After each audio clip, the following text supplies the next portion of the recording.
মুসলিম ধর্মীয় অনুশাসন মেনে দাড়ি রাখতে পুলিশ সদস্যদের এখন থেকে অনুমতির প্রয়োজন হবে।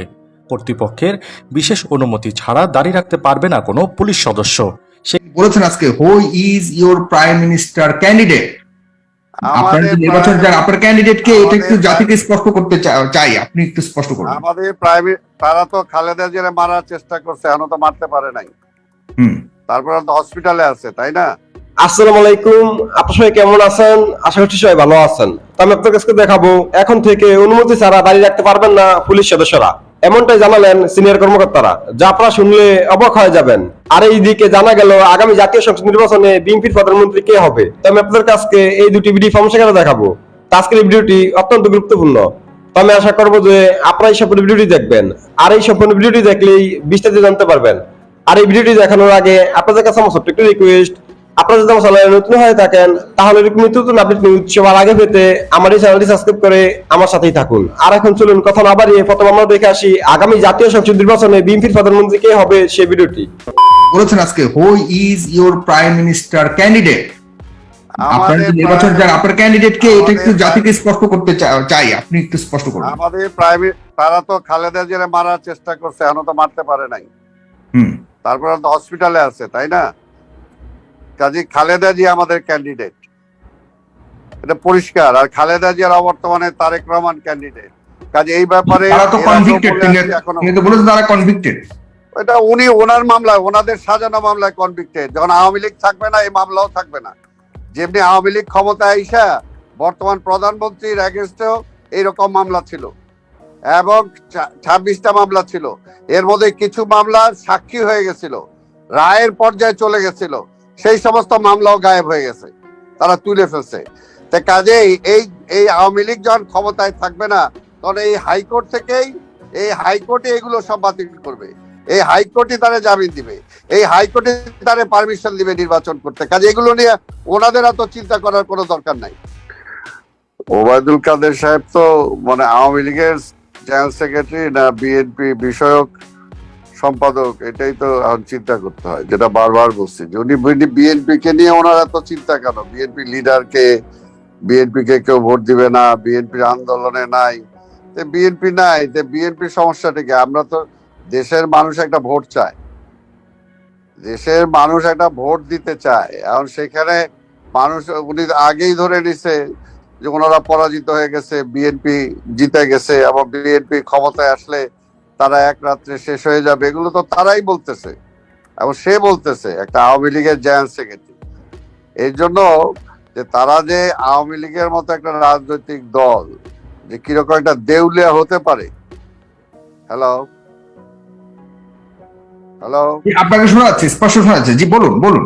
জি, আপনার স্টুডিওতে অন্য জায়গায় চলে গেলেন, এই জন্যই। না না না না, আছে, দেখা যাচ্ছে, আমি অন্যদেরকে স্পেস দিচ্ছি। জি ওকে, এই জন্য বললাম যে আওয়ামী লীগের মতো একটা রাজনৈতিক দল এত দেউলিয়া হয়ে যেতে পারে, এটা আসলে ভাবাই যায় না। এই জন্য আমাদের কথা হলো যে ওনারা আজকে জনবিচ্ছিন্ন হয়ে তাদের মাথা খারাপ হয়ে গেছে। তারা যে কখন কি বলবে আর কখন কি বলবে না, সেটা নিয়ে আমার মনে তাদের নিজেদের একটু চিন্তা করা উচিত তাদের দলের মধ্যে, তাই না? সেই চিন্তাটা করো। বিএনপি নিয়ে তাদের অত চিন্তা করা দরকার নাই। আওয়ামী লীগ সরকার পাতানো নির্বাচন মঞ্চস্থ করতে মরিয়া হয়ে উঠেছে, কিন্তু তাদের এ নাটক জনগণ আর করতে দেবে না বলে মন্তব্য করেছেন বাংলাদেশ জামায়াতে ইসলামীর ভারপ্রাপ্ত আমির ও সাবেক সংসদ সদস্য অধ্যাপক মুজিবুর রহমান। এছাড়া আওয়ামী লীগ নেতাদের উদ্দেশ্য করে জামায়াতে ইসলামীর নায়েবে আমির ও সাবেক সংসদ সদস্য ডাক্তার সৈয়দ আব্দুল্লাহ মোহাম্মদ তাহের বলেছেন, গুম খুনে জড়িতদেরও মানবতা বিরোধী অপরাধে বিচার করা হবে। শনিবার ঢাকা মহানগর দক্ষিণ জামায়াতের সহযোগী সদস্য সম্মেলনে প্রধান অতিথির বক্তব্যে জামায়াতের ভারপ্রাপ্ত আমির বলেন, নানা ষড়যন্ত্র করে কেয়ারটেকার ব্যবস্থা বাদ দিয়ে নিজেদের দলীয় লোক নিয়ে আওয়ামী লীগ সরকার আরও একটি পাতানো নির্বাচন করতে মরিয়া হয়ে উঠেছে। দেশের জনগণ এই সরকারকে আর কোনো নির্বাচনী নাটক মঞ্চস্থ করতে দেবে না বলে হুঁশিয়ারি দেন তিনি।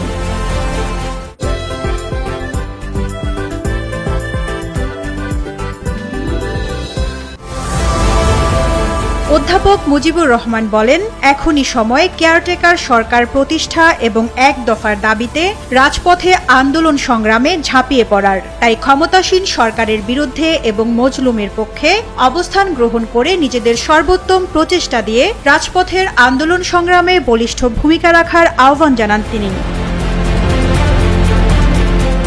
জামায়াতের ভারপ্রাপ্ত আমির বলেন, বাংলাদেশ একটি মুসলিম প্রধান দেশ হওয়ার পরেও এদেশের শিক্ষা ব্যবস্থাকে পরিকল্পিতভাবে ইসলামের বাইরে নিয়ে সাজানো হয়েছে। কোটি কোটি টাকা ব্যয় করে যে শিক্ষা কারিকুলাম চলছে, সেখানে আল কোরআন শেখার জন্য নামমাত্র ব্যবস্থাও রাখা হয়নি। ইসলাম বিরোধী শিক্ষা বন্ধে গণ আন্দোলন গড়ে তুলতে জনগণ রাস্তায় নেমে আসবে। অবিলম্বে দেশের শিক্ষা ব্যবস্থা মুসলিম জনগোষ্ঠীর প্রত্যাশা অনুযায়ী প্রণয়ন করার আহ্বান জামায়াতে ইসলামের। মুসলিম ধর্মীয় অনুশাসন মেনে দাড়ি রাখতে পুলিশ সদস্যদের এখন থেকে অনুমতির প্রয়োজন হবে। কর্তৃপক্ষের বিশেষ অনুমতি ছাড়া দাড়ি রাখতে পারবে না কোনো পুলিশ সদস্য। সেক্ষেত্রে কোনো সদস্য দাড়ি রাখতে চাইলে বিশেষ অনুমতি সাপেক্ষে রাখতে পারবেন বলে জানিয়েছেন ডিএমপি কমিশনার। গত 20 আগস্ট ডিএমপি দফতরে মাসিক অপরাধ পর্যালোচনা সভায় বিষয়টি নিয়ে আলোচনা হলে পরবর্তীতে ওই সভার কার্যবিবরণীতে পুলিশ কমিশনারের নির্দেশনা কলামে বিষয়টি উল্লেখ করা হয়েছে মর্মে সংশ্লিষ্ট সূত্রের মাধ্যমে জানা যায়। ডিএমপি সংশ্লিষ্ট কর্মকর্তারা জানান, পুলিশ একটি সুশৃঙ্খল বাহিনী। বাহিনী সদস্যদের পুলিশি শৃঙ্খলার বাহিরে নিজেদের মতো করে সাজগোজ বা ফ্যাশন করে চলার কোনো সুযোগ নেই। যেহেতু 24 ঘন্টায় পুলিশ সদস্যদের দায়িত্ব পালন করতে হয়, এ কারণেই বাহিনীর নিয়ম ও বিধান মেনে সদস্যদের চলার ব্যাপারে জোর দেওয়া হচ্ছে। পক্ষান্তরে অনেকেই নিজের মতো ইচ্ছেভাবে শোভাবর্ধন করতে ফ্রেঞ্চ কাট বা ফ্যাশনেবল ভাবে চুল ও দাড়ি রাখেন। সাধারণত চলমান ফ্যাশনের কোনো স্টাইলে দাড়ি রাখাটা বাহিনীর সদস্যদের হিসেবে সমীচীন না হওয়ায় একই সাথে কমান্ড ফোর্স হিসাবে এটা বাহিনীর ভাবমূর্তি নিয়ে একটি প্রশ্ন দাঁড় করানোর দরুন ধর্মীয় অনুশাসনের বাইরে পুলিশ সদস্যকে নিজ নিজ ইচ্ছেমতো স্টাইল করে দাড়ি না রাখতেই নির্দেশনা দেয়া হচ্ছে। বিষয়টি সংশ্লিষ্টরা আরও জানান, সাধারণত গোয়েন্দা বিভাগে চাকরি করেন তাদের এ বিষয়ে কিছুটা ছাড় দেওয়া হয়। তারপরেও অনেক সময় তদন্তের সুবিধার্থে ছদ্মবেশ ধারণ করে কাজ করতে গেলেও গোয়েন্দা বিভাগে কর্মরত পুলিশ সদস্যদের চুল বা দাড়ি রাখতে হলে ঊর্ধ্বতন কর্তৃপক্ষকে অবহিত করতে হয়। ঢাকা মেট্রোপলিটন পুলিশের দায়িত্বশীল এক কর্মকর্তা জানান, সম্প্রতি বিভিন্ন সোশ্যাল মিডিয়ায় অনেক পুলিশ সদস্য নিজেদেরকে হাস্যকরভাবে উপস্থাপন করছেন এমন একাধিক দৃষ্টান্ত পাওয়া গেছে। বিশেষ করে পুলিশের পোশাক পরা অবস্থায় টিকটক অ্যাপে নিজেদেরকে হাস্যকরভাবে যারা উপস্থাপন করে আসছিলেন, তাদের অনেকের বিরুদ্ধেই পরবর্তীতে বিভাগীয় ব্যবস্থা গ্রহণ করা হয়। ডিএমপির ওই কর্মকর্তা বলেন, পুলিশ এমন একটি পেশা যেখানে নিজেকে সবসময় স্মার্ট ও দায়িত্বশীল অবস্থানে রেখে কাজ করতে হয়। সাধারণত মানুষ নেতিবাচকভাবে গ্রহণ বা সমালোচনা করতে পারে এমন কোনো কিছুই পুলিশ সদস্যদের বর্জন বা এড়িয়ে চলতে বলা হয়। সাধারণত হাল ফ্যাশনের স্টাইলে চুল দাড়ি রাখার বিষয়টি সামাজিকভাবে বখাটাপনার অংশ হিসেবে দেখা যায় বিধায় পুলিশ সদস্যদেরকে সতর্ক করতেই ডিএমপি কমিশনার কর্তৃক নির্দেশনা দেওয়া হয়েছে। সংশ্লিষ্টরা আরও জানান, পুলিশের চুল দাড়ি পোশাক পরিচ্ছদ সহ সকল বিষয়ে police regulation of Bengal book police আইনে বলা হয়েছে। সর্বশেষ বাংলাদেশ পুলিশের ড্রেস রুল 2004-এ বলা হয়, পুলিশের পোশাক পরিচ্ছদ ও লুক হতে হবে পরিচ্ছন্ন ও মানানসই। আমি আশা করছি যে আপনারা সকলে ভিডিওটি দেখেছেন। আপনাদের যদি বিষয়টি নিয়ে কোনো মতামত থাকে আমাকে অবশ্যই কমেন্টে জানাবেন। আর আপনারা যদি আমার চ্যানেলে নতুন হয়ে থাকেন তাহলে আমার এই চ্যানেলটি সাবস্ক্রাইব করে আমার সাথেই থাকুন। তো দেখা হচ্ছে পরবর্তী ভিডিওতে। সে পর্যন্ত সবাই ভালো থাকবেন, সুস্থ থাকবেন। আল্লাহ হাফেজ।